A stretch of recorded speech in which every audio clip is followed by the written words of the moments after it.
Bismillahirrahmanirrahim. Assalamualaikum warahmatullahi wabarakatuh. Sebelumnya saya ingin mengucapkan terima kasih kepada dosen pengampu mata kuliah Perencanaan Transportasi Wilayah, yaitu Bapak Profesor Dr. Engineer Muhammad Yamin Jinca MSTR, Ibu Dr.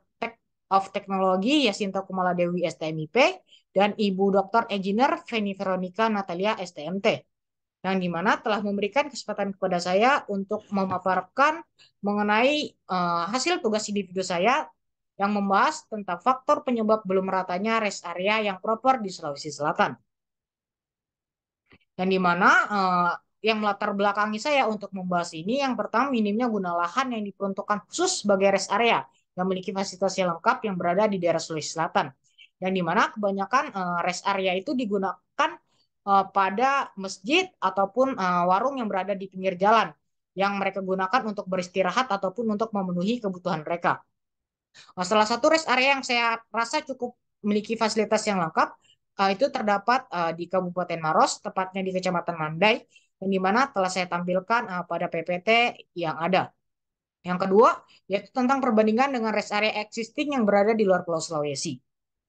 Yang mana jika kita bandingkan, jangankan dengan Pulau Jawa, yaitu dengan Pulau Sumatera dan Pulau Kalimantan, Pulau Sulawesi itu bisa dikatakan cukup tertinggal dari segi kuantitas dari rest area yang memiliki kualitas yang baik.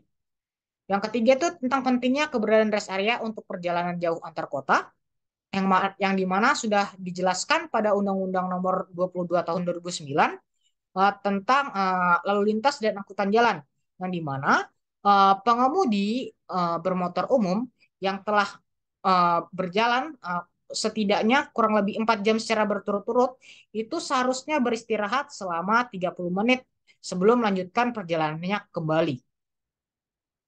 Nah, selanjutnya saya akan membahas mengenai peraturan rest area, yang dimana rest area pada jalan non-tol itu belum memiliki peraturan yang membahas hal itu secara langsung. Sedangkan untuk rest area di jalan tol itu dibahas pada peraturan Menteri PUPR nomor 10 strip PRT strip M strip 2018 tentang tempat istirahat dan pelayanan pada jalan tol. Nah, selanjutnya saya akan membahas mengenai dampak keberadaan rest area yang berada di jalan tol maupun jalan non-tol. Untuk dampak yang diberikan pada area jalan tol itu pemenuhan kebutuhan, yang dimana para pengendara itu dapat singgah untuk memenuhi kebutuhan yang mereka perlukan selama di perjalanan tersebut. Karena pada jalan tol itu tidak tersedia fasilitas ataupun infrastruktur yang berada di tepi jalan seperti pada jalan umumnya. Untuk yang kedua yaitu mengurangi kecelakaan. Yang dimana seperti yang kita ketahui jalan tol itu memiliki bentuk jalan yang relatif lurus dan lebar. Serta jalan ini juga biasanya dilalui dengan kecepatan yang tinggi. Sehingga bisa dikatakan jalan tol ini cukup rawan akan kecelakaan jika pengemudinya itu mengalami penurunan fokus saat berkendara. Selanjutnya dampak rest area pada jalan non-tol. Yang dimana yang pertama yaitu efisiensi waktu perjalanan, di mana para pengendara itu hanya perlu singgah di satu tempat untuk memenuhi segala kebutuhan yang mereka perlukan, seperti untuk beribadah, untuk makan, ataupun hanya untuk sekedar beristirahat sejenak. Yang kedua itu tentang mengurangi parkir tepi jalan, yang dimana kita ketahui di rest area itu sendiri sudah disediakan lahan parkir yang khusus diberikan kepada pengendara tersebut, sehingga para pengendara tersebut itu tidak perlu memarkirkan kendaraannya di tepi jalan, sehingga tidak mengurangi space yang ada pada jalan tersebut.